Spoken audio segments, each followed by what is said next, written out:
Bonjour, je m'appelle Aurélien Babary, je suis ingénieur de recherche au laboratoire Léa de l'École Centrale de Nantes et du CNRS. J'ai 40 ans, je suis marié, j'ai 2 enfants.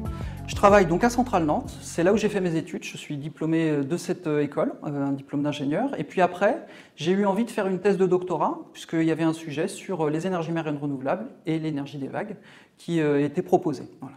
Puis de fil en aiguille, aujourd'hui, je suis donc responsable d'une équipe qui s'appelle Énergie marine et océan, dans laquelle on étudie les énergies renouvelables, les énergies marines renouvelables, dans le but d'en améliorer les performances énergétiques et économiques. Et notre principal sujet d'étude à l'heure actuelle, c'est l'éolien en mer. Avec mes collègues, on a voulu faire cette vidéo parce que dans le débat public, on entend beaucoup de choses sur les énergies renouvelables. Et parfois, et même souvent, des choses qui ne sont pas correctes par rapport aux réalités scientifiques et technologiques et techniques. Donc dans cette vidéo, ce que je souhaite faire avec vous, c'est vous présenter ces réalités scientifiques et technologiques pour que vous fassiez votre propre idée du potentiel de ces énergies renouvelables pour la transition énergétique. Vous voyez ici sur cette image une photo d'un glacier en 1941 en Alaska. Ça c'est la même photo mais prise 60 ans plus tard, peu près du même point de vue, et on voit que manifestement en 60 ans la glace qu'il y avait a complètement fondu. Le glacier s'est retiré, il apparaît tout au fond de l'image. Voilà. Qu'est-ce qui s'est passé entre les deux? Le changement climatique, le réchauffement climatique fait que tout ce qui était glace s'est transformé en eau, et puis on a même de la végétation qui a poussé le long de la montagne. Pourquoi je vous montre ça? Je vous montre ça parce que c'est important de comprendre que le réchauffement climatique, c'est pas quelque chose pour 2100. Et parfois, la manière dont c'est présenté, on pourrait se dire c'est une problématique 1, 2, 3, 4 degrés en 2100. Bon, on a l'impression qu'on a du temps devant nous. En fait, ce n'est pas du tout la réalité. Aujourd'hui, par rapport au réchauffement climatique, on est déjà à plus 1 degré par rapport au niveau pré-industriel. Et donc, si on dit qu'on ne veut pas dépasser 2 degrés, qu'il ne faudrait pas dépasser 2 degrés ou 1,5 degré en 2100, si on dit 1,5 degré, ça veut dire qu'on a déjà fait les 2 tiers du chemin, 1 degré pour 1,5 degré. Et si on dit que c'est 2 degrés, on est rendu à la moitié. Voilà. Donc il y a une urgence à agir, très clairement. Alors pourquoi est-ce que l'atmosphère s'est réchauffée? Pourquoi est-ce que la planète se réchauffe? Elle se réchauffe parce que dans l'atmosphère, il y a une augmentation de la concentration des gaz à effet de serre. Les gaz à effet de serre font qu'une partie du rayonnement solaire est piégée et contribuent à réchauffer la planète. Voilà. Pourquoi est-ce que la concentration des gaz à effet de serre dans l'atmosphère augmente? Elle augmente à cause d'un certain nombre d'activités humaines qui ont pris de l'ampleur et qui émettent justement ces fameux gaz à effet de serre. Donc, dans ces activités humaines, il y a différents types. La principale source d'augmentation de la concentration de gaz à effet de serre et d'émissions, c'est la combustion des énergies fossiles. Sur ce graphique tiré également du rapport du GIEC, de l'IPCC en anglais, on voit l'évolution de l'utilisation des énergies fossiles depuis l'ère pré-industrielle, c'est-à-dire 1750-1800. On voit cette progression, et puis on voit comment les émissions de gaz à effet de serre ont augmenté en conséquence. Voilà.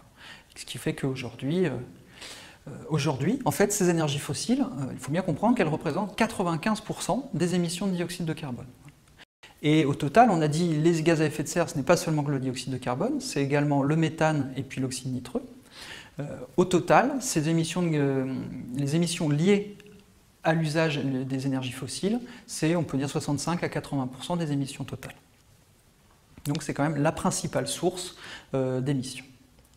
Alors, le GIEC a fait également des projections, c'est-à-dire qu'il anticipe l'évolution de la température moyenne à la surface du globe en fonction de comment vont se poursuivre ou augmenter ou se réduire ces émissions dans le futur. Il y a 4 scénarios principalement. Un scénario tendanciel où on envisage que les émissions continuent d'augmenter, scénario qui nous mène à 4 degrés d'augmentation de la température par rapport à ce qu'elle était au XIXe siècle, en 2100. Un scénario où les émissions continuent d'augmenter, mais de manière un peu moins importante, le scénario orange sur la figure, qui nous emmène à un réchauffement de l'ordre de entre 3 et 4 degrés. Un scénario bleu ciel où on a une stabilisation sur le milieu au milieu du XXIe siècle, puis ensuite une réduction des émissions qui nous emmène sur un réchauffement de 2 à 3 degrés, et puis le scénario bleu qui lui prévoit ou anticipe une réduction assez forte et rapide des émissions d'ici la moitié du XXIe siècle, d'ici 2050, avec des émissions qui sont quasiment à zéro, voire négatives, dans la deuxième partie du siècle. Voilà. Et ça, c'est un scénario qui nous emmène à un réchauffement, qui nous conduit à un réchauffement d'un peu moins de moins de 2 degrés en 2100. Voilà. Alors après, on peut se demander, là je vous parle de réchauffement de 2, 3, 4 degrés, on peut se demander est-ce que c'est un problème, un réchauffement de 2, 3, 4 degrés. Si on parle d'une casserole d'eau, si on la réchauffe de 2, 3, 4 degrés, c'est pas très important. Mais là, on ne parle pas d'une casserole, on ne parle pas de quelque chose d'inerte, on parle d'un écosystème, qui est la Terre, la biosphère, la planète Terre. Donc c'est un être, on peut imaginer, on peut dire que c'est une espèce d'être vivant, en tout cas, où c'est de la biodiversité, il y a des interactions. Et du coup, la question, c'est qu'est-ce qui se passe si on a un être vivant et qu'on fait augmenter sa température de 1, 2, 3, 4 degrés? Prenons l'exemple de l'être humain.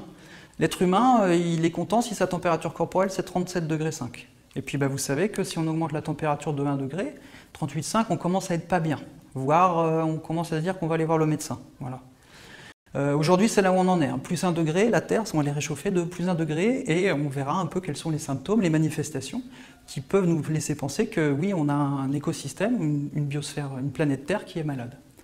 Donc, plus 1 degré, 38,5, imagine on continue sur l'image de l'être humain, on réchauffe là 2 degrés, ça veut dire qu'on a 39,5, donc on commence à avoir une fièvre assez sévère, hein. Là c'est la grippe, on est cloué au lit, on ne peut plus faire grand chose, ça marche plus très bien l'être humain à 39,5 degrés. Plus 3 degrés, plus 3 degrés, là on est à l'hôpital, puisqu'on a probablement perdu conscience, voilà, donc là ça commence à être vraiment très sérieux. Et puis plus 4 degrés, 41,5, là on est mort en fait, hein. C'est pas possible pour un être humain de survivre en ayant réchauffé sa température de 4 degrés. Voilà. Et donc on peut vraiment faire un peu le parallèle avec le réchauffement climatique, ce qui est en train de se passer pour la planète, avec donc aujourd'hui une petite fièvre, plus 1 degré, hein, avec des symptômes. Les symptômes cliniques, c'est des inondations, c'est des feux de forêt qui sont plus fréquents, plus violents, comme en Californie tous les ans maintenant.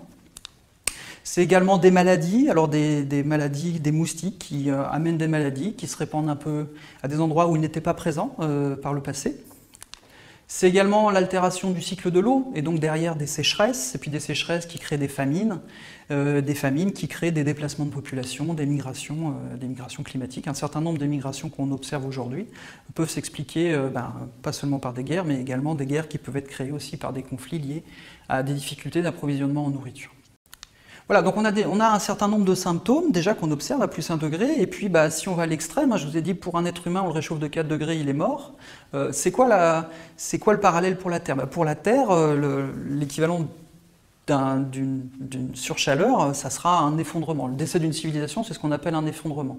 Et il y a un professeur de géographie aux États-Unis qui s'appelle Jared Diamond qui a étudié les mécanismes qui conduisent à l'effondrement de civilisations. Il y a eu pas mal d'exemples par le passé, hein.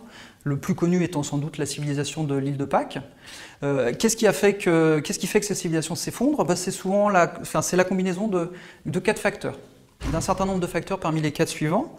Une surexploitation des ressources naturelles, un changement climatique, le fait que la civilisation elle est isolée, c'est-à-dire qu'elle ne peut pas compter sur l'aide d'une autre civilisation qui est autour d'elle, et puis l'inaction ou l'incapacité de ces civilisations, de ces sociétés, à agir par rapport à cette menace d'effondrement. Voilà.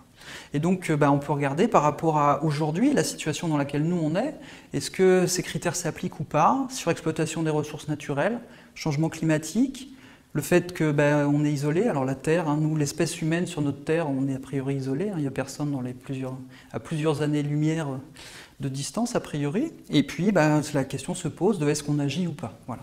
Je pense que c'est à peu près ce que nous a dit Édouard Philippe dans un de ses discours en 2017, où je relis son discours, hein, Effondrement, un livre que certains disent noir et pessimiste sur l'avenir des sociétés humaines à cause de la consommation des ressources. Et en même temps, ce que je trouve extraordinaire dans ce livre, c'est qu'il montre que les sociétés humaines, quelles qu'elles soient, elles ont la possibilité de prendre des décisions qui permettent de sauver l'affaire ou pas. C'est pour ça que je n'ai jamais pensé, c'est Édouard Philippe qui parle, qu'Effondrement est un livre pessimiste. Je pense que c'est un livre sur la liberté collective de prendre les bonnes décisions. Ce que nous dit le GIEC, l'IPCC, c'est que pour limiter le réchauffement à 1,5 degré, il faut réduire ses émissions de gaz à effet de serre de moitié, donc de 50% d'ici 2030. Sur un scénario de 2 degrés, c'est pour d'ici 2040. Mais c'est vraiment à un horizon de temps très court. On a 10 à 20 ans pour diviser par 2 les émissions. Et puis dans un deuxième temps, sur 10-20 ans, les amener à zéro. Amener ce qu'on s'appelle la neutralité carbone. C'est-à-dire que les émissions résiduelles soient totalement compensées par les émissions absorbées, par l'absorption du dioxyde de carbone par la biosphère. Comment est-ce l'objectif, c'est donc de réduire ces émissions de gaz à effet de serre. Comment est-ce qu'on peut agir? Comment est-ce qu'on peut penser les choses? Il y a un mécanisme de pensée dont déroule la transition énergétique, finalement, qui a été proposé par un économiste japonais qui s'appelle Kaya, en 1997. Et il a écrit tout simplement une équation qui dit que le dioxyde de carbone, les émissions de gaz à effet de serre, CO2, c'est égal à la population, l'ensemble de la population mondiale, 7 milliards d'habitants à l'heure actuelle, multiplié par le PIB sur la population, donc ça c'est le niveau de vie en fait, multiplié par la quantité d'énergie divisée par le PIB, donc ça c'est est-ce qu'il faut beaucoup d'énergie pour faire tourner l'économie qui fournit le niveau de vie aux populations. Et puis le dernier thème, c'est les émissions de gaz à effet de serre par unité de production d'énergie. Donc ça c'est l'intensité carbone de la production d'énergie. Voilà. Donc on a ces 4 termes, population, niveau de vie, intensité énergétique et contenu en gaz à effet de serre de la production d'énergie. Donc le GIEC, il nous dit, d'ici 2030-2040, il faut diviser les émissions de gaz à effet de serre par 2. Alors comment est-ce qu'on peut faire? On peut agir sur chacun de ces termes-là. Alors sur le niveau de vie, si on agit sur le niveau de vie, on dit qu'on veut faire baisser ce terme-là, c'est la sobriété, ou plus. Voilà, la sobriété, c'est simplement éteindre la lumière quand on sort d'une pièce, ça permet finalement, en maintenant un niveau de vie qui est le même, de contribuer à diminuer les émissions de gaz à effet de serre. Ça peut aller plus loin. L'intensité énergétique, le deuxième terme, c'est l'énergie sur l'économie, c'est l'intensité énergétique. Ça, c'est l'efficacité énergétique, améliorer l'efficacité énergétique. Un bon exemple, si on reste toujours dans l'illustration de la lumière, c'est ce qu'on a fait là, on est passé d'ampoules à incandescence à des ampoules fluocompactes et puis aujourd'hui des ampoules à LED. Alors, qu'est-ce qu'on veut d'une ampoule? On veut d'une ampoule qu'elle nous fournisse de la lumière, d'accord? Mais une ampoule à incandescence, elle n'est pas du tout efficace pour fournir de la lumière. Elle fournit surtout de la chaleur. 95% de l'énergie qu'elle utilise, ça fait de la chaleur pour faire chauffer le filament. Et puis 5%, ça fait de la lumière. Voilà. Et aujourd'hui, on est passé à des technologies qui fournissent autant de lumière, mais qui ne font pas de chaleur. Donc on a le même service, la lumière, mais avec une intensité énergétique, beaucoup moins d'énergie consommée. C'est ça l'efficacité. Et puis le dernier terme, ce sont les énergies décarbonées. Donc c'est les émissions de gaz à effet de serre sur l'énergie, donc produire de l'énergie. Et donc pour agir sur celui-là, il faut passer des sources qui sont émettrices de gaz à effet de serre à des sources qui ne sont pas émettrices. Voilà, il y a un quatrième terme dans cette équation qui est la population. Alors la population, l'ONU prévoit qu'elle va continuer à augmenter. L'ONU dit qu'on sera 9 milliards sur cette planète vers 2050. Et après, pour 2100, c'est moins... Il y a des scénarios qui sont différents. Les scénarios sont un peu différents. Il y a plusieurs scénarios. Des scénarios qui disent que ça va augmenter, et puis des scénarios qui disent qu'en fait, 9 milliards, on va plafonner à 9 milliards en 2050, et puis ensuite, la population mondiale, elle va se réduire. Parce que collectivement, le niveau de vie va augmenter, l'éducation et le développement va permettre, dans les pays peu développés, d'accéder à un meilleur niveau de vie. Et ce qu'on observe, c'est que quand on a un meilleur niveau de vie, on a quand même tendance à avoir moins d'enfants, ce qui permet de stabiliser le niveau de la population. Voilà, mais ce n'est pas évidemment un levier qu'on considère dans la transition énergétique. On ne propose pas de réduire la population de manière désagréable. Voilà, la transition énergétique, du coup, c'est quoi? C'est ces 3 piliers. Il y a 3 piliers. C'est cette sobriété, cette efficacité et ces énergies décarbonées.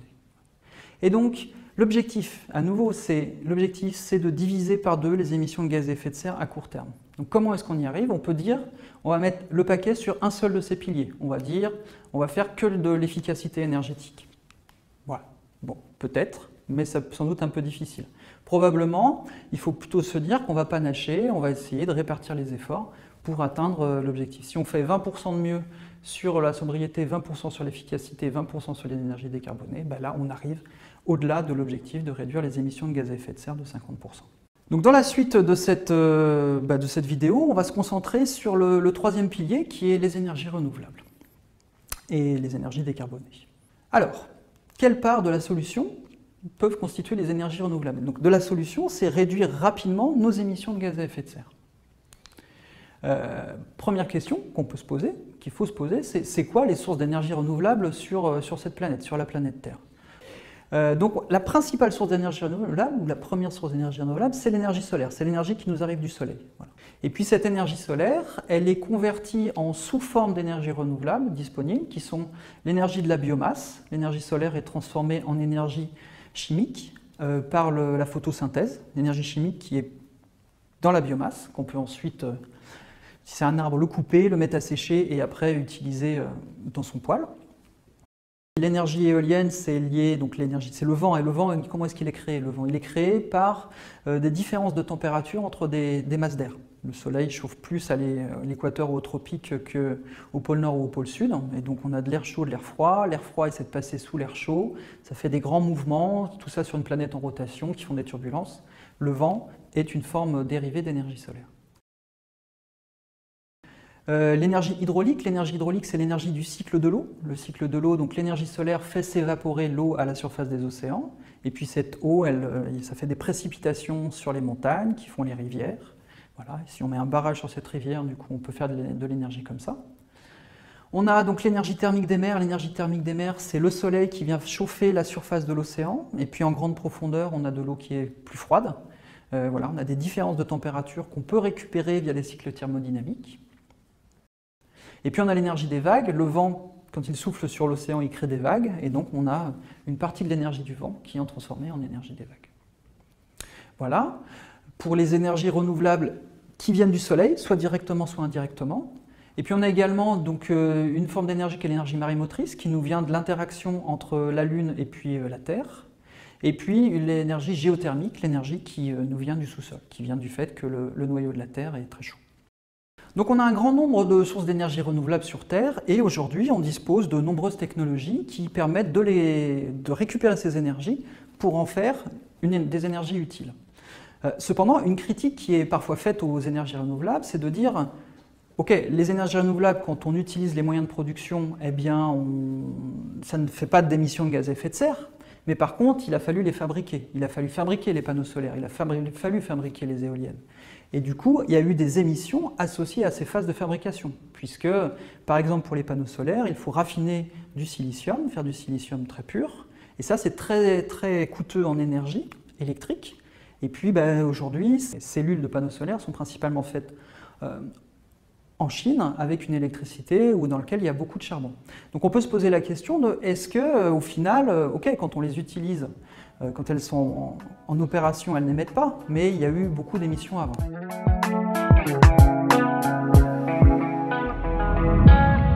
Pour mesurer ça, ce qu'on fait, c'est qu'on fait des bilans en analyse de cycle de vie, où on compte toutes les émissions, pas seulement en phase d'utilisation, mais également sur les phases de production, de transport, d'installation, et puis de démantèlement, et on ramène ça à la quantité d'énergie qui va être produite sur toute la durée de vie du capteur d'énergie. Voilà.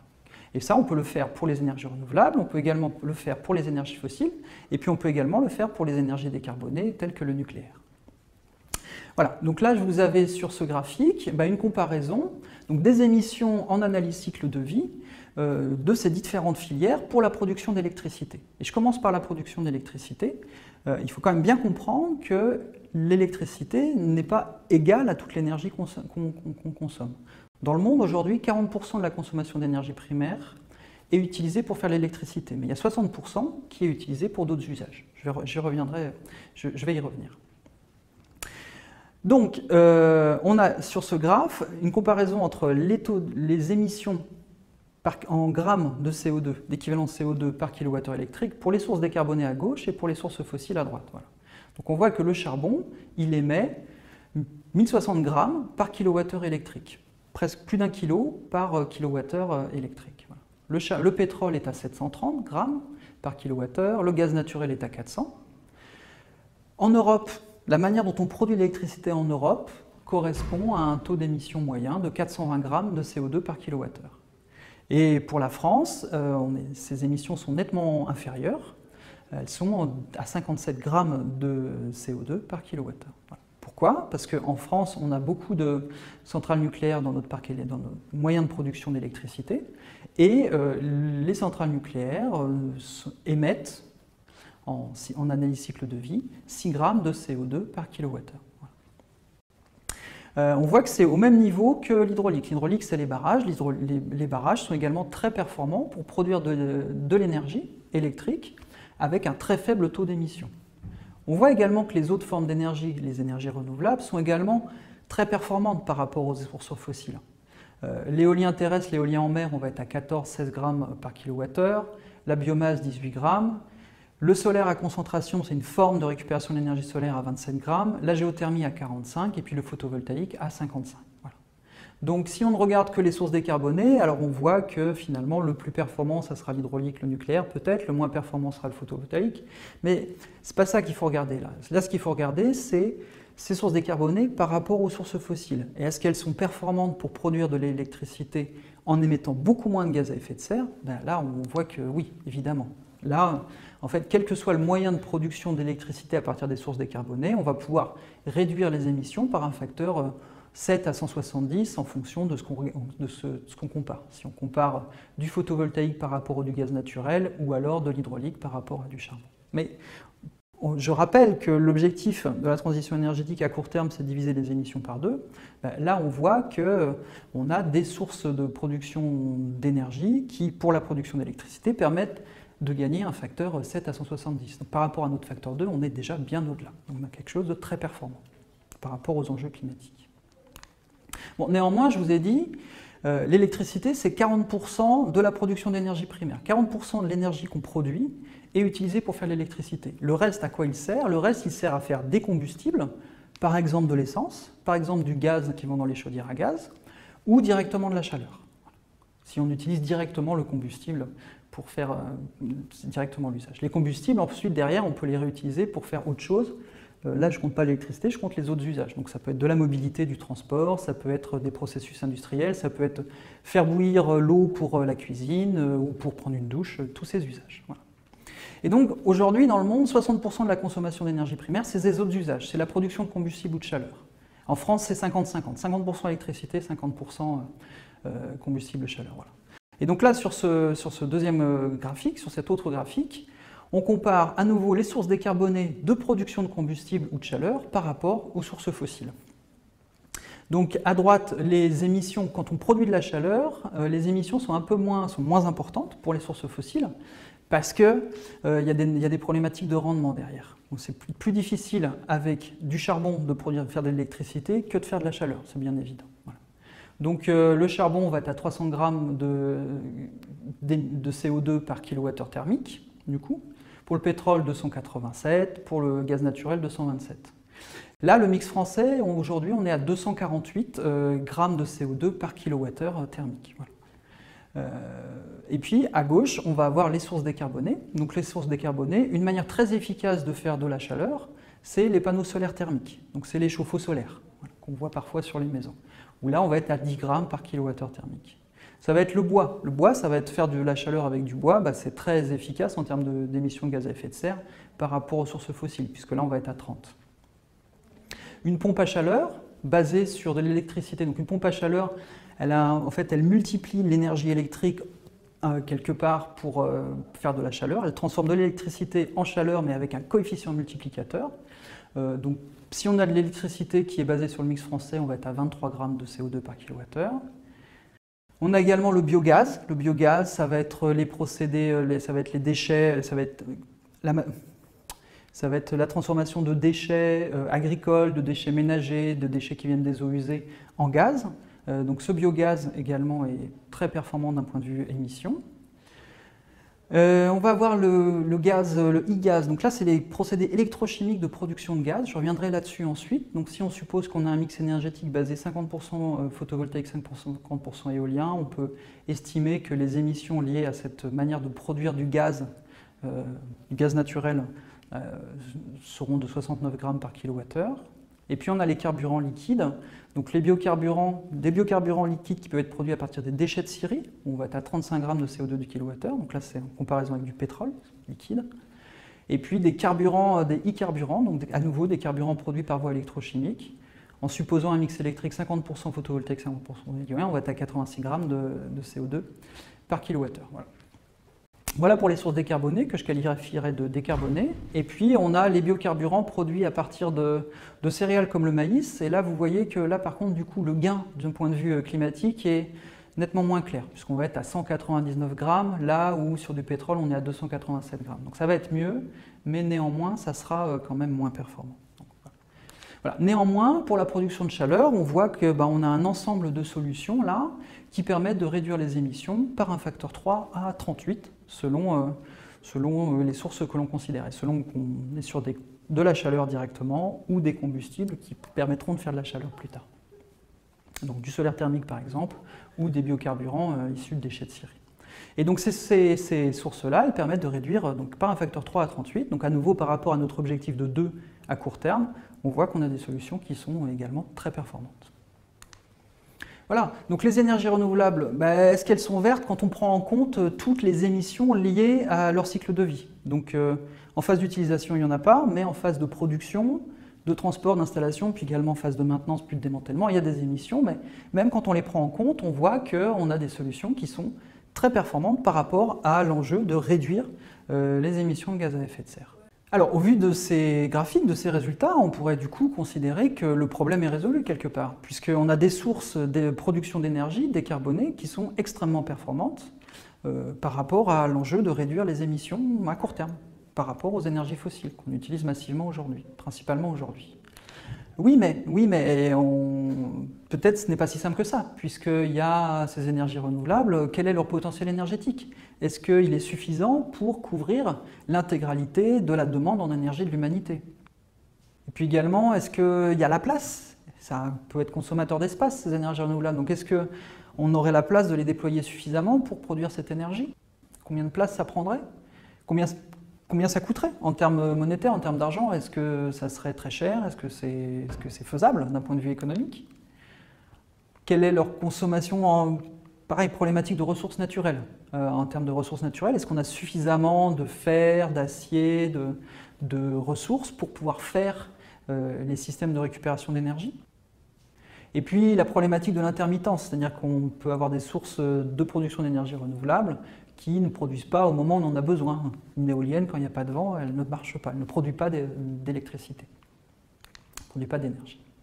Alors du coup, on va regarder ça, ce sont les questions qui nous semblent vraiment pertinentes de se poser, donc on va les regarder ensemble. Je vais vous présenter maintenant les éléments de réponse qu'on peut trouver.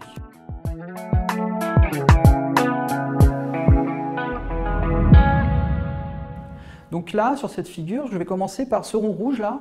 Disons que c'est la production mondiale d'énergie en 2016. Et là, en 2019, elle a un petit peu augmenté, mais c'est à peu près du même ordre de grandeur. Voilà. Là, ce grand rond jaune qui englobe ce petit rond rouge, c'est le potentiel énergétique du solaire photovoltaïque. C'est-à-dire qu'il faut bien comprendre que le soleil nous apporte chaque année une quantité d'énergie qui est faramineuse. En 1 heure, 1 heure et demie, le soleil nous apporte autant d'énergie que ce dont on a besoin pour faire tourner l'économie mondiale en 1 année, directement. Ça, c'est le gisement. Alors bien sûr, on ne peut pas récupérer tout ce gisement, parce qu'il y a une partie qui arrive en plein milieu de l'océan, il y a une partie qui est réfléchie par les nuages, et puis les capteurs de récupération de cette énergie n'ont pas un rendement de 100%, donc plutôt un rendement de l'ordre de 15%, on va dire. Mais même quand on prend en compte toutes ces contraintes, eh bien, du coup, ça nous donne le potentiel énergétique de cette filière, et le potentiel énergétique de cette filière-là, comme vous pouvez le voir là, il permettrait de couvrir 100 fois la demande mondiale en énergie, 100 fois la production mondiale d'énergie. Juste le solaire. L'éolien à terre, le même type de calcul, nous mène, en prenant en compte le rendement, l'endroit où on peut mettre les éoliennes et tout ça, nous amène à avoir une estimation qui dit avec l'éolien, seulement l'éolien, on pourrait couvrir 3 fois la demande mondiale d'énergie pour l'éolien à terre. Et l'éolien en mer, il y a une estimation très récente de l'Agence internationale de l'énergie qui dit qu'avec les nouveaux développements de l'éolien en mer, et en particulier le flottant, le potentiel énergétique est également de l'ordre de 3 fois la demande mondiale d'énergie. Donc voilà, ça ce sont les principales sources. Enfin, ce sont les 3 sources ou les moyens qui permettent de couvrir au-delà de la demande en énergie d'aujourd'hui. Après, dans les autres formes d'énergie renouvelable, on a la biomasse. Mais la biomasse, l'estimation qu'on a pu trouver pour son potentiel durable, c'est-à-dire en l'exploitant de manière durable, soutenable sur le long terme, il est du même ordre de grandeur, voire un peu inférieur à la demande mondiale d'énergie. On a ensuite l'énergie hydraulique, l'énergie des barrages. L'énergie des barrages, bon, ben, même si on imaginait l'utiliser au 100% de ses capacités, malheureusement, ça ne pourrait contribuer qu'à hauteur de 20-30% de la consommation mondiale d'énergie. Et après, il y a d'autres formes d'énergie renouvelable que j'ai mentionnées, mais malheureusement, leur potentiel énergétique, il est assez marginal par rapport à la consommation mondiale d'énergie. Donc vraiment, en termes d'énergie renouvelable, les filières qui permettent de répondre au problème, qui permettraient de répondre à un problème qui serait on produit de l'énergie dont on a besoin avec des sources renouvelables, donc les filières qui le permettent, c'est le solaire et l'éolien. Alors, une autre forme d'énergie décarbonée, c'est les centrales nucléaires, hein, comme on l'a vu tout à l'heure, qui sont aussi très performantes d'un point de vue climatique. Mais le problème fondamental avec les filières nucléaires, c'est que les réserves, elles sont finies. Et en fait, avec les estimations qu'on a aujourd'hui des réserves, si on se disait faisons toute l'énergie dont on a besoin avec du nucléaire, ben, au bout de 20 ans, on n'aurait plus d'uranium pour faire tourner les centrales nucléaires. Et donc, qu'est-ce qu'on fait quand on en arrive là, en fait? En fait, si on part là-dessus, quelque part, on repousse le problème à voilà, peut-être 20 ou 30 ans. C'est pour ça que dans la suite, ben, on va se focaliser sur les énergies renouvelables et sur ces 2 filières principalement qui ont le principal potentiel, que sont le solaire et l'éolien. Voilà. Puisque chacune de ces filières, elle pourrait à elle seule couvrir plusieurs fois la demande énergétique mondiale. Bon, le problème quand même, hein, bien évidemment, ce sont des sources variables, donc elles ne produisent pas forcément au moment où on a besoin de leur énergie, et puis aussi qu'elles produisent de l'électricité quand même, hein. Et tout à l'heure on a dit, elles produisent de l'électricité, et 40% de la production mondiale d'énergie, c'est l'électricité, mais il y a d'autres usages qui nécessitent d'autres formes d'énergie, des combustibles ou de la chaleur. Voilà. Et comment on fait pour ces autres usages ?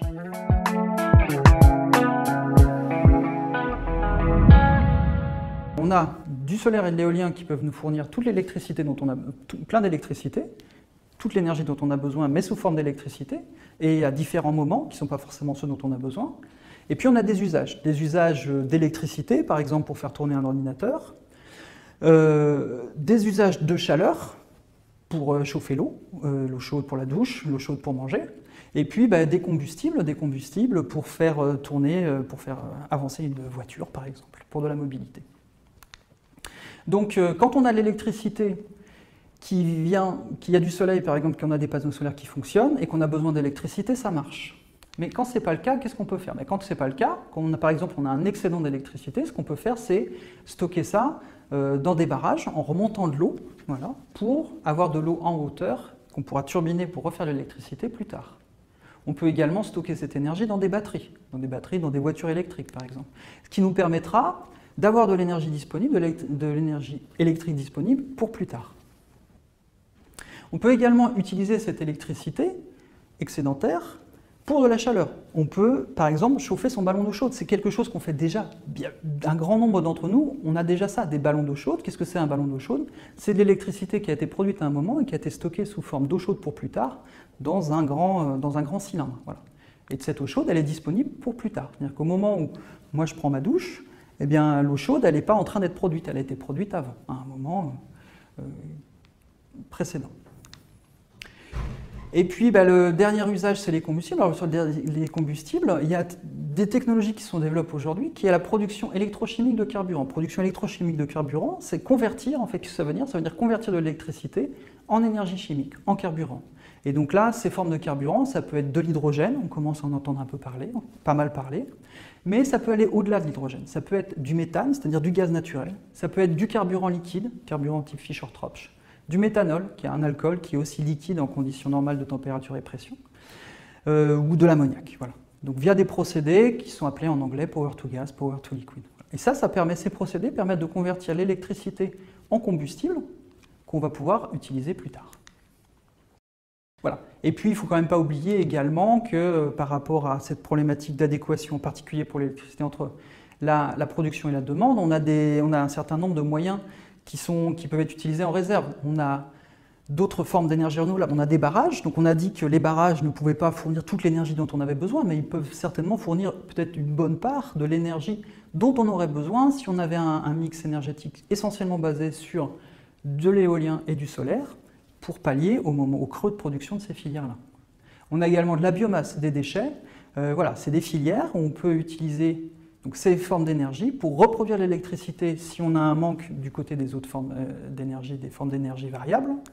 Avec la biomasse et les déchets, on peut également les brûler pour faire de la chaleur. On peut également les transformer en combustible.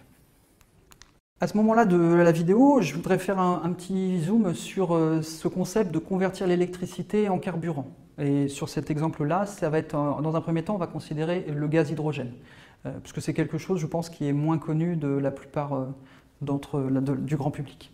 Donc ici, c'est un exemple d'un démonstrateur qui existe en Corse, c'est une ferme solaire, et l'électricité est utilisée pour produire de l'hydrogène. Donc il y a une molécule qu'on va pouvoir stocker et réutiliser plus tard. Comment ça marche? L'électricité va dans un électrolyseur, et par électrolyse, elle décompose l'eau, H2O, la molécule d'eau, en hydrogène d'un côté et en oxygène.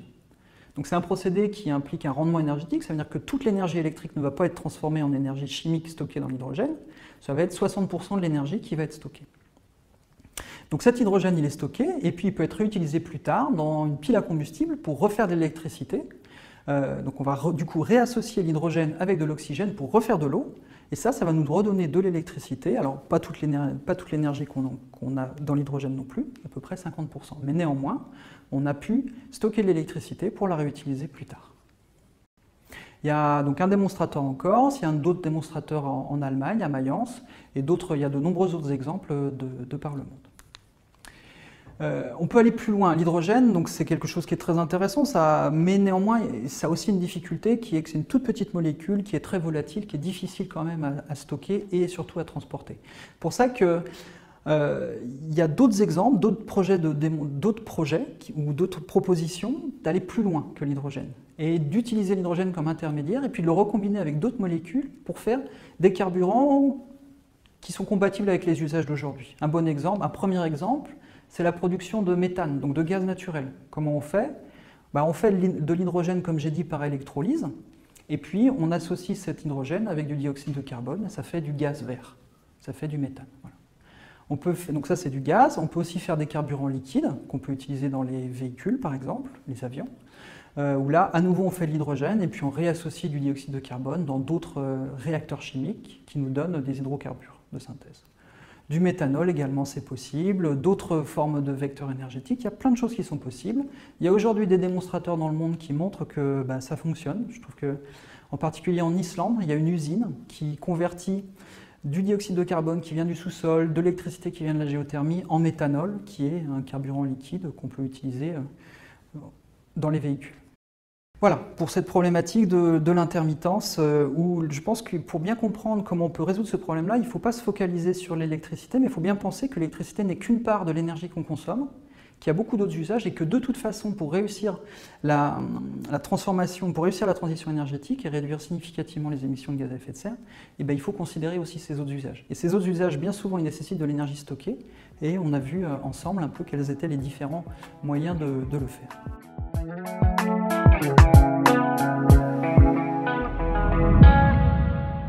Alors une autre critique qu'on entend parfois pour l'éolien et le solaire, c'est la consommation des ressources naturelles et des terres rares. En fait, c'est largement erroné, cette critique, puisque l'essentiel des technologies qu'on a aujourd'hui sur le marché, que ce soit solaire ou éolien, ne mettent pas en œuvre de terres rares. Pour le solaire, 95% du marché est occupé aujourd'hui par des technologies à base de silicium, qui ne mettent pas en œuvre du tout de terres rares. C'est de l'aluminium, du silicium, un peu de plastique, et puis quelques agents chimiques, mais vraiment en quantité ténue, vraiment très faible. Voilà. Et il y a des terres rares dans d'autres types de technologies, qui sont par exemple les couches minces, mais ça c'est une fraction du marché, comme on peut le voir sur cette figure. Pour l'éolien, c'est un peu la même chose. Il n'y a pas de terres rares dans les éoliennes, à part dans celles qui mettent en œuvre des génératrices à aimants permanents. Quand il y a des aimants permanents, ces aimants permanents, ils nécessitent du néodyme ou du dysprosium, qui sont des terres rares, mais ce n'est que 25%, à peine un tiers du marché aujourd'hui, ces technologies-là. L'essentiel du marché des éoliennes, il est dominé par des technologies qui ne mettent pas en œuvre d'aimants permanents, qui ne contiennent donc pas de terres rares. Ces éoliennes, ça va être de l'acier, des alliages, du cuivre, des composites pour les pales et puis du béton pour les fondations, pour les éoliennes terrestres. Donc voilà pour les terres rares. Après, en termes de consommation de ressources naturelles, on va regarder également toutes les autres ressources naturelles, à nouveau l'acier, l'alu, le verre, ce genre de choses. On va regarder ce tableau-là, on va comparer cette consommation de ressources naturelles pour des centrales thermiques. Donc là, on est sur la production d'électricité, donc centrales thermiques, charbon, gaz ou nucléaire, et puis des éoliennes et des panneaux solaires.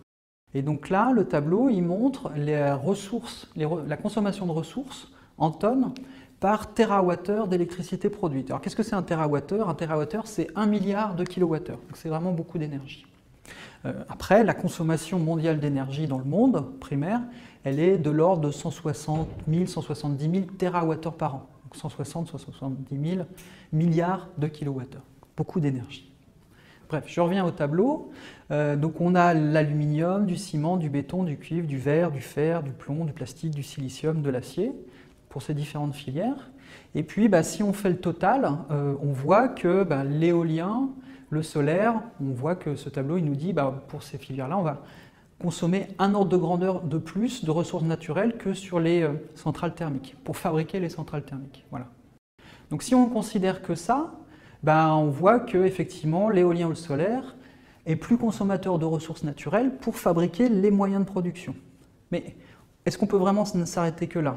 Bien sûr que non, parce qu'une centrale à charbon, une centrale à gaz ou une centrale nucléaire, si on ne met pas de combustible dedans, ça ne va pas produire d'énergie. Donc maintenant, on va prendre en compte la consommation de ressources naturelles, y compris le combustible, pour faire cette énergie. Et puis également, l'eau qui est nécessaire dans ces centrales thermiques pour les refroidir. Voilà.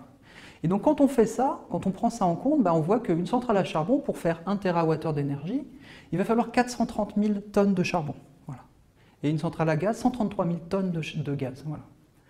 Pour le nucléaire, je n'ai pas fait le calcul, mais j'imagine que le combustible c'est très faible, parce que c'est très concentré. Mais par contre, il faut beaucoup d'eau pour une centrale nucléaire, beaucoup d'eau au niveau des tours de refroidissement pour maîtriser le processus, de l'ordre de 200 000 tonnes par térawattheure. Voilà. Ce qui fait qu'au total, quand on prend en compte cette consommation de combustible et d'eau, on voit que finalement les énergies renouvelables éolien solaire sont beaucoup plus efficaces en termes de consommation des ressources naturelles, ou beaucoup plus économes en termes de consommation de ressources naturelles que charbon, gaz ou nucléaire.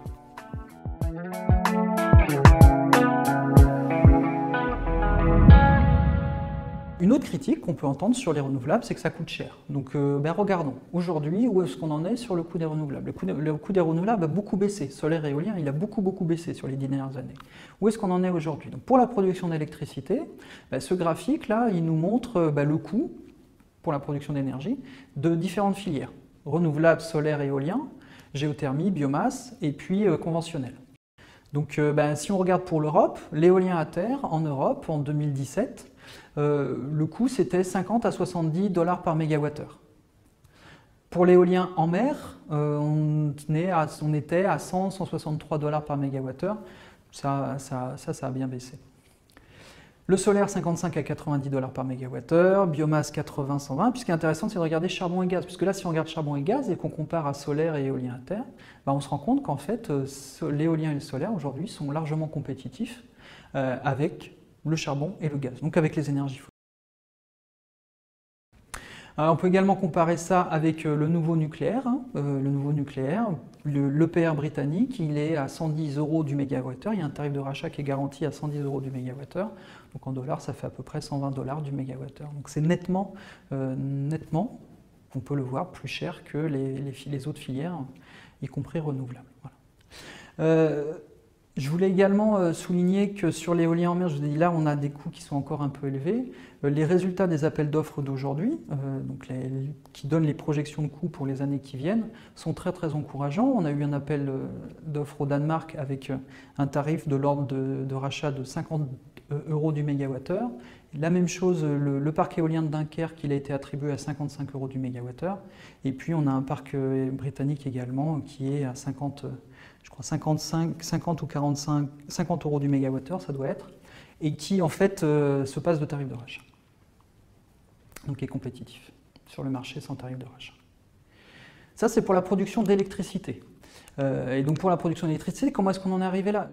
Alors les énergies renouvelables, c'est vrai, à une époque, ça coûtait cher. Mais aujourd'hui, la situation est radicalement différente. En 2009, l'éolien, le coût moyen, c'était 130 $ par mégawattheure. Aujourd'hui, hier, en 2017, avant-hier, ce coût, il était tombé à 50 $ par mégawattheure, ce qui fait une réduction de 67%. Pour le solaire, la réduction elle est encore plus spectaculaire. On était à 360 $ par mégawattheure en 2009. En 2017, le coût moyen, il était de 50 $ par mégawattheure également pour des grandes installations. Une réduction de presque 90%. Donc, est-ce que ça coûte cher pour la production d'électricité? L'éolien et le solaire, aujourd'hui, ils sont compétitifs sur la plupart des marchés. Quand on a besoin de faire plus d'électricité, le moins cher, c'est l'éolien et le solaire. Modulo le fait que c'est des formes d'énergie, de production d'énergie qui sont à production variable, ce qui nécessite des fois, ce qui peut nécessiter de mettre en place du stockage, qui peut générer des coûts additionnels. Mais quand on pense le système énergétique dans sa globalité, en prenant en compte les autres usages, on voit que peut-être ces coûts peuvent être optimisés. Pour la production de combustible et chaleur, qui sont 60% de la consommation d'énergie aujourd'hui, ou de la production d'énergie primaire, alors l'éolien et le solaire, là, la plupart du temps, ils ne sont pas compétitifs. Pourquoi ils ne sont pas compétitifs? Parce que l'éolien et le solaire, on a vu, c'est 50-60 € par mégawattheure électrique. Alors que, et si on dit qu'on veut faire de la chaleur avec ça, par exemple, donc on convertit ces 50-60 € par mégawattheure directement dans une résistance pour faire de la chaleur, on n'est pas compétitif par rapport à du pétrole ou du gaz, pétrole qui va nous fournir de cette chaleur, ce mégawattheure de chaleur, à 35 € ou de gaz à 20 € du mégawattheure. Donc là, on a une difficulté clairement économique qui est que ces filières, pour ces autres usages, ne sont pas compétitives.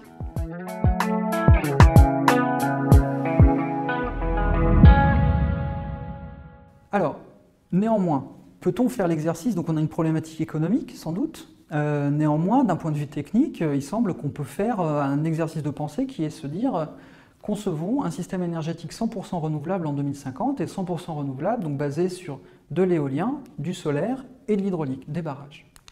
Donc ça, c'est un exercice qui a été fait récemment par un chercheur américain et plein de collaborateurs, qui s'appelle Mark Jacobson, qui travaille à l'université de Stanford, et donc qui a élaboré, donc avec ses partenaires, un scénario 100% éolien, solaire et hydraulique à l'échelle planétaire. Avec donc un scénario ambitieux qui permettrait d'atteindre l'objectif de limiter le réchauffement climatique à 1,5 degré. C'est un scénario dans lequel il fait l'hypothèse d'une électrification massive de tous les secteurs économiques. Alors l'électrification, ce n'est pas l'objet de cette vidéo, mais pour faire simple, le concept, c'est qu'il y a plein d'usages aujourd'hui où on utilise des combustibles, des carburants. Tous ces usages, on pourrait les remplacer, on pourrait utiliser plutôt de l'électricité pour les faire, et ça serait très efficace. Un exemple, c'est la mobilité, puisque une voiture à essence, le moteur thermique, c'est 30%, c'est-à-dire que pour avancer de 1, il va falloir consommer 3 unités d'énergie de pétrole, voire un peu plus, alors qu'une voiture électrique, pour avancer de 1, elle va consommer 1,2, 1,3 unités d'énergie. Donc elle est 2 fois plus performante d'un point de vue énergétique. Donc voilà, ça c'est un exemple d'électrification. Et c'est également un scénario qui prend en compte, fait l'exercice de prendre en compte l'équilibrage pour l'électricité entre l'offre et la demande, donc en mettant en œuvre des moyens de stockage, de chaleur, les ballons d'eau chaude et autres, de froid, des batteries, et puis du pilotage de la demande. Donc le pilotage de la demande, c'est décider pour vous quand est-ce que c'est mieux de démarrer votre machine à laver, par exemple, que vous-même quand vous appuyez sur le bouton. Voilà, donc ce scénario, on va se focaliser sur la manière dont l'énergie est produite dans ce scénario, et on va comparer à la situation d'aujourd'hui. Donc dans ce scénario, pour produire toute l'énergie dont on aurait besoin, il faudrait, en 2050, une capacité de 18 000 gigawatts d'éoliennes, Et si on considère 5 MW par éolienne, ça fait 3 600 000 éoliennes. Voilà. En photovoltaïque, il faudra 33 000 gigawatts. Solaire à concentration, 2150 gigawatts, c'est une autre forme d'énergie solaire. Hydraulique, 1060 gigawatts de capacité. Alors tous ces gigawatts, j'imagine pour la plupart d'entre vous, ça ne vous parle pas. Donc ce qu'on va faire, c'est qu'on va comparer par rapport à la situation d'aujourd'hui. Aujourd'hui, juste hier, en 2018, en éolien, dans le monde, on avait une capacité installée de 563 gigawatts. Et là, le scénario, il nous dit qu'il faut aller à 18 000 gigawatts. Qu'est-ce que ça veut dire? Ça veut dire qu'il faut multiplier par 32 cette capacité. Et donc en termes d'éoliennes, c'est passé de 350 000 éoliennes à peu près installées dans le monde à 3 600 000. Donc multiplier le nombre d'éoliennes par 10. On n'a pas le même rapport, on a 32 sur la capacité et 10 sur les éoliennes, parce que les éoliennes qu'on fait aujourd'hui ont des capacités de production beaucoup plus importantes que celles qu'on avait commencé à installer il y a 15-20 ans. Sur le photovoltaïque, la capacité dans le monde en 2018, c'est 480 gigawatts. Il faut aller à 33 000, donc là, il faut multiplier par 70. Et sur le solaire à concentration, dans le monde, on avait 5,5 gigawatts, et puis il faut aller à 2150, donc multiplier par quasiment 400. Alors, la bonne nouvelle peut-être dans ce scénario, c'est que sur l'hydraulique, il suppose plutôt une baisse de la capacité installée, puisqu'on passerait de 1171 à 1060 gigawatts, donc moins 10%. Alors, est-ce que c'est quand même, donc c'est beaucoup, clairement, on multiplie par des facteurs entre 10, 30, 70, 390 des capacités installées, donc c'est un déploiement vraiment massif de ces formes de production d'énergie. Donc, est-ce que c'est envisageable? Qu'est-ce que ça veut dire en termes de croissance de ces filières et de temps qu'il faudrait pour déployer cette capacité? Donc, pour se projeter, ce qu'on peut faire, c'est regarder l'historique de l'évolution de la capacité installée en fonction du temps de ces deux filières, et puis extrapoler, voir si ces objectifs de 18 000 gigawatts en éolien et de 33 000 gigawatts en solaire, ils sont atteignables et à quel horizon. Donc sur l'éolien, on a eu une croissance en fait très importante. Donc sur le graphique, là, on voit, alors en pointillé, c'est l'objectif, 18 000 gigawatts. Donc l'ordonnée, c'est la capacité installée, puis l'abscisse, c'est l'année. Et donc la courbe noire, c'est l'historique du développement. Donc on voit que sur la période 2002 jusqu'à 2012-2013, on avait une croissance vraiment très importante de la filière, avec un taux de croissance de 25%. Et si on avait prolongé cette croissance, on peut voir qu'en 2030, en fait, on arrivait à la capacité installée qui est envisagée dans le scénario. Bon, alors malheureusement, ce n'est pas ça qui s'est passé. En fait, on a eu un tassement de cette croissance en 2010-2012, au tournant de la décennie, là. Et puis actuellement, on est plutôt sur une croissance de 10%, qui ne nous permet pas d'envisager d'attendre l'objectif après 2050. Donc, trop tard par rapport au scénario du GIEC pour limiter le réchauffement climatique à 1,5 degré, voire 2 degrés. Pour l'éolien, on n'est pas sur le bon taux de croissance. Sur le solaire, c'est mieux dans le sens. Alors le solaire, c'est vraiment parti très fort. En 2008-2010, on était sur une croissance de 80%. Croissance de 80%, ça veut dire que quasiment tous les ans, on doublait la capacité installée. Donc si une année on avait 1 gigawatt, l'année d'après on installait 2 gigawatts, puis 4 et ainsi de suite. Bon, il y a eu une cassure également autour de 2010. Alors est-ce que c'est lié aux conséquences de la crise financière ou d'autres choses? Là, je ne saurais pas répondre, mais peut-être c'est un élément d'explication. Bref, on était sur du 80%, depuis 2010 on est plutôt sur une croissance à 30%. Cette croissance à 30%, néanmoins, elle nous emmène quand même à 33 000 gigawatts, donc la capacité nécessaire dans le scénario à l'horizon 2035, c'est-à-dire sur un calendrier qui est tout à fait compatible avec les scénarios 1,5 degré, 2 degrés sur cette filière-là. Voilà. Donc voilà, là-dessus, ce qu'on voit, c'est qu'on a eu une croissance très forte sur la première décennie du XXIe siècle, ça s'est ralenti autour de 2010, qu'aujourd'hui on a des taux de croissance qui sont bien pour le solaire pour atteindre cet objectif de 33 000 gigawatts, mais qui sont insuffisants en éolien par rapport à l'objectif. Donc par rapport à ça, qu'est-ce qu'on peut en conclure? On peut en conclure que si on arrive à maintenir la croissance sur le solaire, parfait, on atteint l'objectif, et que sur l'éolien, si on veut atteindre cet objectif, il faut retrouver des niveaux de croissance plus importants. Une question quand même qu'on peut se poser, c'est que 33 000 gigawatts, 18 000 gigawatts, sachant que 18 000 gigawatts, c'est 18 millions de mégawatts, sachant qu'une éolienne À terre, c'est, on va dire, 3, 4, 5 mégawatts, qu'une éolienne en mer, aujourd'hui on est en train sur du 8, on aura du 12 dans pas très longtemps. Est-ce qu'il y a assez de place sur Terre? C'est quand même une bonne question parce que c'est quand même beaucoup de capacités installées qu'il faut déployer. Si on dit 18 000 gigawatts d'éolien, on a dit c'est 3 millions d'éoliennes. Est-ce qu'il y a assez de place sur la Terre pour installer 3 millions d'éoliennes? Alors, regardons. Les éoliennes, on a une densité énergétique de 3 mégawatts par kilomètre carré, pour faire simple. Donc on peut mettre une éolienne tous les kilomètres carrés pour faire simple. Voilà. Donc pour atteindre 18 000 gigawatts de capacité, l'espace nécessaire, c'est 6 millions de kilomètres carrés.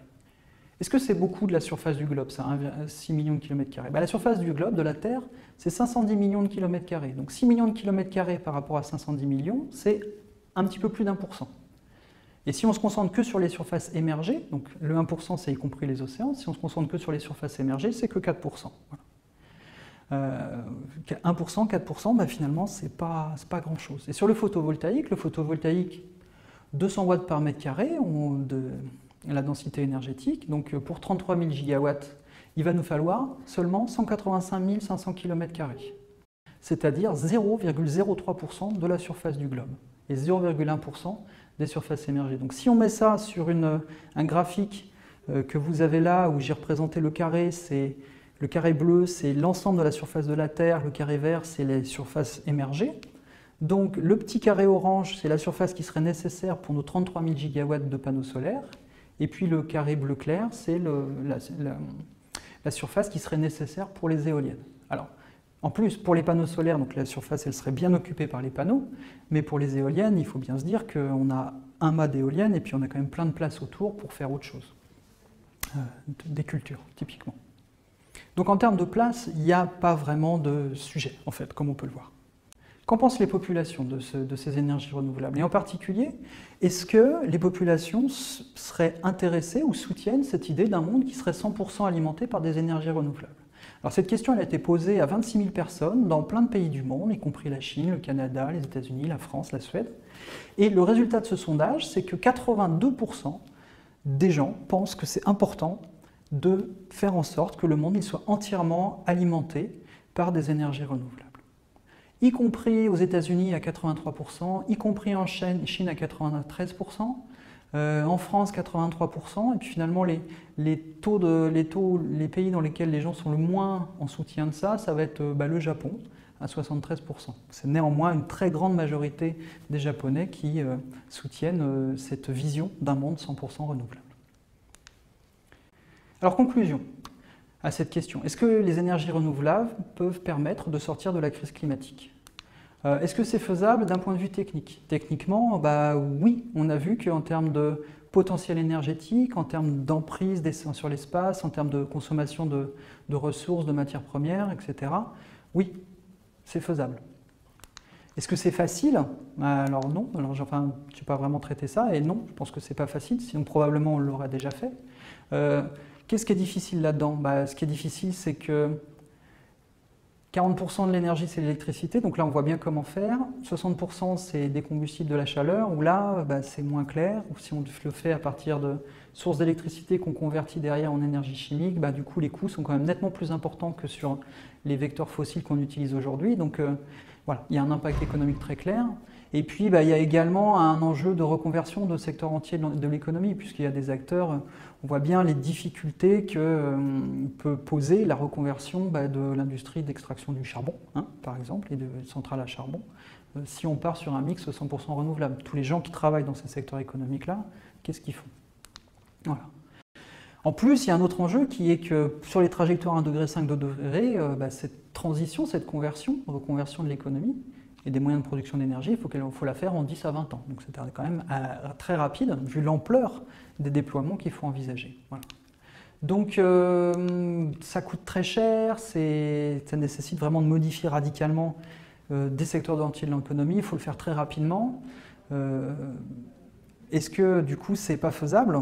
Alors on peut se poser la question, est-ce que dans notre histoire collective de l'humanité, est-ce qu'il y a eu des moments dans notre histoire où on en est arrivé à reconvertir notre économie, peut-être ne plus trop se poser la question de combien ça coûte, juste se poser la question de est-ce que c'est faisable et comment on fait pour tous ensemble se mettre dans une démarche collective qui permet d'atteindre un objectif qu'on considère tous très important, puisque quelque part peut-être vital pour nos civilisations. Voilà. Est-ce qu'il y a des exemples de ça dans notre histoire, récente et moins récente? Oui, il y a des exemples de ça dans notre histoire récente. En général, c'est des choses qui arrivent en temps de guerre. C'est-à-dire quand l'ennemi est à nos portes, là finalement combien ça coûte? On ne se pose plus tellement la question, c'est plus, ok, on s'y met tous et on fait ce qu'il faut pour à la fin supprimer cette menace qui nous menace tous ensemble. Voilà. Donc peut-être c'est comme ça qu'il faut se poser la question aujourd'hui. On a cette crise climatique qui pose des vraies questions de survie collective en fait. En tout cas, on doit se poser la question de est-ce que c'est la survie de nos civilisations qui est menacée, et probablement c'est ça l'enjeu. Et du coup, si c'est ça l'enjeu, est-ce qu'on est capable, en temps de paix, de se mettre tous ensemble, collectivement, en ordre de bataille pour réussir cette transition? Voilà, c'est un effort de guerre qu'il faudrait faire en temps de paix. Alors après, disons qu'on y arrive, après est-ce que c'est quand même positif pour tous? Il y a deux aspects pour lesquels c'est intéressant, en plus du coup d'atteindre des objectifs liés à la limitation du réchauffement climatique. Les scénarios ils disent qu'après cette transition, on a une création d'emplois. C'est-à-dire qu'en net, il y a des emplois qui sont détruits dans les énergies fossiles, mais il y a beaucoup d'emplois qui sont créés dans les énergies renouvelables et le stockage, et au total, on a un bénéfice net de 27 millions d'emplois. Puis il y a une autre dimension également au problème, qui est l'indépendance énergétique. C'est-à-dire qu'aujourd'hui, sur tout ce qui est combustible, l'Europe, on est dépendant de d'autres pays pour notre approvisionnement en pétrole et en gaz. Avec les énergies renouvelables, on relocalise toute cette production d'énergie et du coup, on est beaucoup moins dépendant de pays qui ne sont pas forcément toujours très amicaux avec nos démocraties. Voilà, c'est la fin de cette vidéo. J'espère que ça vous aura éclairé. Je vous remercie de l'avoir suivi jusqu'à la fin. Si vous voulez plus d'informations, si vous voulez vérifier les informations que j'ai partagées avec vous, eh bien, toutes les sources sont dans la description. Et puis, si vous voulez en savoir plus sur Centrale Nantes, suivre nos actualités, vous pouvez nous suivre sur le site web et également via les réseaux sociaux. À bientôt.